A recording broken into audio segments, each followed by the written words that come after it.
Hello there and welcome to Nowhere to Hide. I'm Brian Hyde. We're going to talk about something that I'm sure is on everyone's minds. Okay, I'm halfway kidding, but it's the budgeting process. I know, crunching the numbers in the legislature, it's not the sexiest news, and so probably not dinner table conversation for a lot of people, but it should be on your radar screen. And there's something that's taking place in the Idaho legislature that was actually implemented last year that's working very well. Let's pray that it keeps working. I've got details coming up.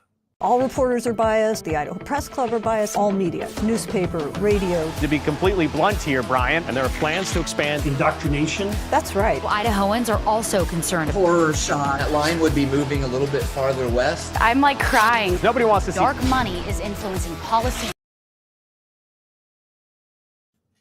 Once again, welcome to Nowhere to Hide. I know that budgetary matters, at a personal level and at the home level, yeah, they're a big deal. But when it comes to government, for some reason, people tend to get their eyes glazed over and just, well, that's what we trust our legislature to do. And yet the amounts of money that are extracted from the taxpayers and sent to do various works are not often well understood. And there's also kind of a deference to especially state agencies. When they ask for money, they tend to get it because, well, obviously, if the government's doing something, it must be good. Now, at the national level, there has been mixed response, although I would say it's probably mostly positive to people responding to the DOGE effort, the Department of Government Efficiency, uncovering and exposing waste and fraud in spending. And as it turns out, there's a lot, way more than we thought. But here in Idaho, we have a unique tool working for us that can help us keep tabs on that spending and keep it in line without unnecessarily hamstringing government agencies that are doing essential and good work. So let's talk a little bit about this. I'm going to turn to an article that was published on the Idaho Freedom Foundation website. This is from Fred Birnbaum. Conservatives are correct to doge and vote down enhancement budgets. Now, he explains what we mean by enhancement budgets, and this is the beauty of what was implemented last year. After a tense standoff last session, the Idaho legislature established a new budget process. Budgets were split into maintenance budgets, which keeps agencies at their current spending levels, and enhancements, which add new spending. So those maintenance budgets include pay raises, benefits, cost changes, agency cost sharing allocation changes, and required contractual inflationary increases. So they're not just bare bones, because in many businesses, pay raises are viewed as enhancements. Now, Fred says the enhancements include things like replacement items or new line items and changes driven by programmatic growth. So the enhancement budgets can actually show line item reductions to the maintenance budget if that's the will of the Joint Finance Appropriation Committee, or JFAC, that sets the budgets. Now, Fred goes on to say, before we get ahead of ourselves, know this: there are 20 agencies and sub-agencies who submitted no enhancement budgets. What that means is they operate within their maintenance budget appropriations. And that's good news, right? They don't have their hand out for more. We need more. There's got to be more for us. So the list I'm going to share with you in just a moment has a list of very small agencies or agencies of questionable value, some of them. But Fred asks, how is it possible that the Attorney General, which is a very, very busy agency that's a constitutional office, meaning it has to be there, how do they operate with just a maintenance budget? This agency, with a staff of 227 full-time positions and a budget of over $35 million, apparently can do it.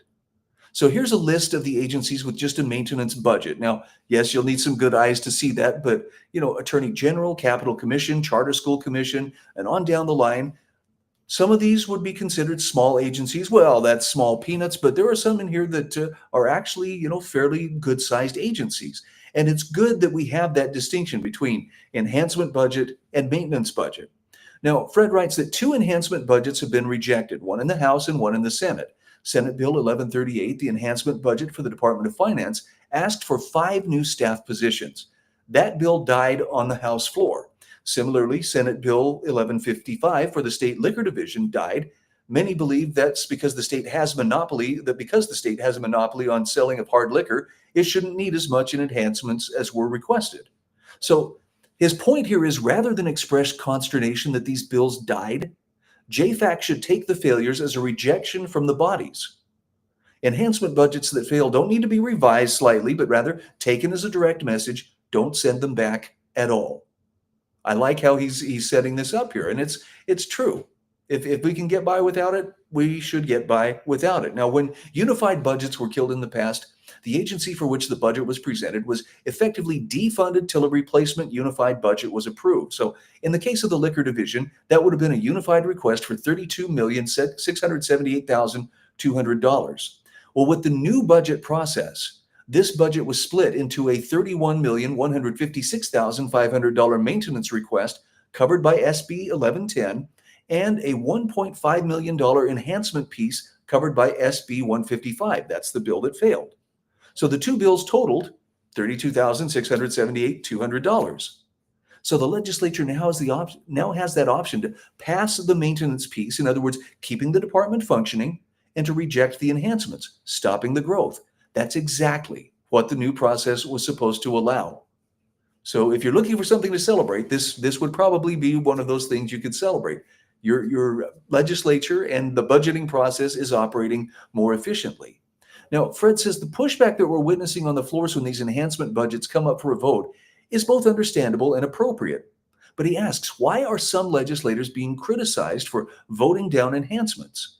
In the liquor division, for example, the maintenance budget was 95% of the total.